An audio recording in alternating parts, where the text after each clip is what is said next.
बिस्मिल्लाहिर्रहमानिर्रहीम। अस्सलाम वालेकुम। आज मैं जिस मौजू पे बात करना चाहता हूँ वो है मियाँ बीवी का मौजू। नबी करीम सल्लल्लाहु अलैहि वसल्लम का फरमान है कि रिश्तों में सबसे अफजल रिश्ता मियाँ बीवी का रिश्ता है, क्योंकि जिस घर में मियाँ बीवी सलूक से रहते हों, तो प्यार मोहब्बत से रहते हों, एक दूसरे का एहतराम करते हों, एक दूसरे का हकूक़ अदा करते हों, तो उस घर पे मैं ये समझता हूँ कि अल्लाह की रहमत भी उतरती है, अल्लाह का फजल और करम भी उतरता है और खैर व बरकत भी उतरती है। और जिस घर में मियाँ बीवी आपस में झगड़ते हों, छोटी छोटी बात में एक दूसरे के साथ इतना झगड़ा करते हो कि यहाँ नौबत गाली गलौज तक भी आ जाती है या उनकी अंडरस्टैंडिंग नहीं होती।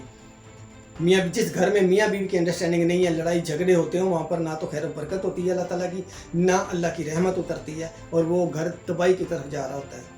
इसलिए शैतान का भी सबसे अफजल काम यही समझता है कि मैं मियाँ बीवी के दरमियान झगड़ा कराऊँ, और इसी में उसको सबसे ज़्यादा खुशी हासिल होती है शैतान को, और किसी काम में शैतान को ज़्यादा खुशी हासिल नहीं होती। तो मैं ये समझता हूँ ये क्या वजूहात हैं जिसकी बिना पे हर दूसरे घर में मियाँ बीवी का झगड़ा होता है, मिसअंडरस्टैंडिंग होती है उनके आपस में। इसकी क्या वजूहत? इसकी दो तीन वजूहात हैं। एक तो सबसे बड़ी वजूहात मैं ये समझता हूँ कि वो महंगाई है, जिससे हर खामद मेहनत मजदूरी तो करता है लेकिन वो अपनी फैमिली की वो ज़रूरियात पूरी नहीं कर पाता जो वो डिज़र्व करते हैं। ठीक है, वो सी चीज़ों में यानी कि कमी पेशी रह जाती है, लेकिन बीवी इस चीज़ को नहीं समझती और वो उससे झगड़ना शुरू कर देती है। आपने मेरे लिए किया ही क्या है, आप करते ही क्या हो मेरे लिए, आपने सवाए दाल रोटी के हमें खिलाया ही क्या है, यानी कि ऐसे गिले शिकवे जिससे सुन सुन कर खामद भी बिलाखिर तंग आ जाता है और इससे बात नौबत झगड़ों तक जा पहुँचती है। तो दूसरी वजह मैं ये समझता हूँ कि हम अपनी बेटियों की तरबियत नहीं करते। जब उनकी उम्र शादियों की हो जाती है, हम क्यों उनको नहीं समझाते, क्यों हम उनकी ज़हनसाजी नहीं करते कि बेटा तुम एक नए रिश्ते में बंधने जा रही हो और तुम्हारे खामद का ये मुकाम है, तुमने अपने खामद की ऐसे खिदमत करनी है। शरअ में नबी करीम सल्लल्लाहु अलैहि वसल्लम का फरमान है कि अल्लाह के बाद अगर किसी को सजदा जायज़ होता तो मैं हर बीवी को कहता कि अपने खामद को सजदा करे। यानी कि यहाँ से मालूम होता है कि खामद का क्या मुकाम है। लेकिन आजकल की जो लड़की हैं वो ये समझती हैं कि हम बराबरी की सज़ा पे ज़िंदगी गुजारना, अपने आप को यानी कि वो कहती हैं कि अगर वो इंसान है तो हम भी इंसान हैं, तो हमारे बराबरी के हकूक़ होने चाहिए, जिसको मद्देनज़र रखते हुए वो उनके अंदर बर्दाश्त नहीं रहती। अगर खामद कोई किसी बात पे कोई डांटता है या कोई थोड़ी सी ऊंची आवाज़ में बात करता है तो वो भी आगे से वैसे ही जवाब देती है या इससे भी ज़्यादा ऊंची चला के बात करेगी उसके साथ। तो मैं समझता हूँ ऐसा नहीं होना चाहिए। जब तक ये इसको अपनी हदूद के बारे में नहीं ना इल्म होगा तब तक वो उस घर में झगड़े ख़त्म नहीं हो सकते। बीवी को समझना चाहिए कि मेरे खामद का क्या मुकाम है और मेरी क्या हदूद है, क्योंकि शरअ में कतई तौर पे इस चीज़ की इजाज़त नहीं है कि बीवी ऊंची आवाज़ में अपने खामद से बात करे या उसकी नाफरमानी करे। ठीक है, हालात में खुशहाली भी आती है, घरों में तंगी भी आ जाती है। इसका मतलब ये नहीं है कि तुम खामद के साथ लड़ना शुरू कर दो, उसके साथ गिले शिकवे करना शुरू कर दो।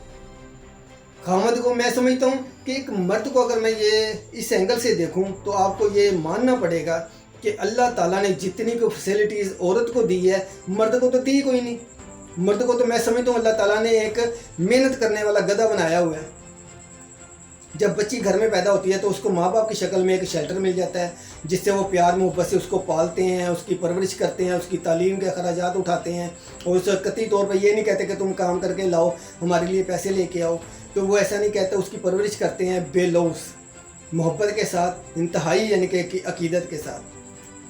तो उसको जवान करते हैं, जवान कर कर फिर उसकी शादी भी करते हैं, तमाम अखराजात खुद उठाते हैं। जब माँ बाप की ज़िम्मेदारी पूरी हो जाती है तो खामद की जब वो निकाह में आती है तो खामद उसका कफ़ील बन जाता है कि लो जी अब आपने इसकी ज़रूरतें पूरी करनी है, इसके कपड़े का ख्याल आपने रखना है, इसके खाने पीने का ख्याल आपने रखना है, इसके रहन सहन का ख्याल आपने रखना है। वो खामद की ज़िम्मेदारी आ जाती है। और जब भाई साथ होते हैं यानी कि उसके वो भाइयों की भी ज़िम्मेदारी होती है कि अपने भाई बहन का ख्याल रखना है, आपने इसको लेके आना है, छोड़ के आना है स्कूल। यानी कि हर शक्ल में आपको मर्द इस प्रोटेक्ट करता हुआ नज़र आएगा औरत का।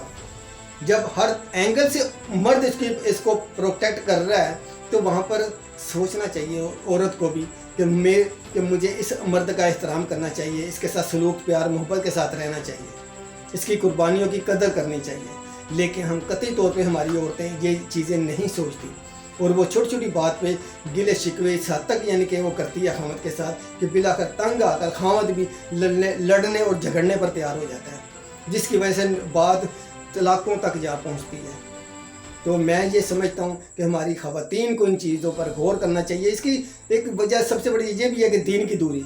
हम दीन ना सीखते हैं और ना सीखना चाहते हैं। अगर कोई हमें सिखाना चाहे भी तब भी हम इग्नोर कर जाते हैं और छोड़ो ये कौन सी पुरानी बातें कर रहा है। हालांकि बेहतरीन और पीसफुल ज़िंदगी गुजारने के लिए मैं ये समझता हूँ कि हमें दीन सीखना चाहिए, हमें अपनी हदूद का इल्म होना चाहिए कि शरअ ने हमें क्या हदूद मुतय्यन की है हमारे लिए।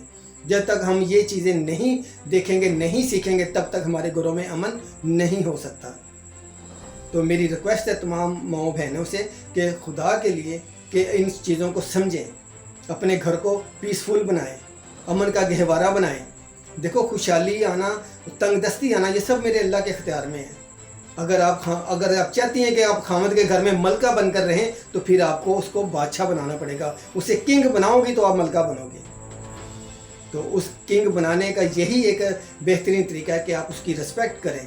अगर वो कमी पेशी होती है, यानी कि उसकी लाइफ में, या तुम्हारी खाने पीने में कोई कमी पेशी लाता है, या कोई तुम्हारी ज़रूरतों में कमी पेशी होती है, तो बजाय लड़ने झगड़ने से उससे कंप्रोमाइज़ करें। उसे कहें कोई ऐसी बात नहीं है, हम इतने में ही अल्लाह का शुक्र अदा करते हैं, हम इतने में ही गुजारा कर लेंगे, आप परेशान ना हों। जब आप उसको ये आगे से बताएंगी, ये इतना हौसला देंगी, तो वो उसकी तो कोशिश होती है कि मैं अपने बीवी बच्चों के लिए बेहतर से बेहतर करूँ, बेहतर से बेहतर इनके लिए फैसिलिटीज़ यानी कि मैं लेकर आऊँ, इनसे बेहतर से बेहतर यानी कि इनको मैं सहूलतें दूँ। उनकी खामद की कोशिश होती है कि मेरी बीवी अच्छे कपड़े पहने, अच्छा खाए पिए और अच्छा रहन सहन उसका हो, क्योंकि अगर ऐसा होगा तो इज़्ज़त भी तो उस खामद की बनती है ना।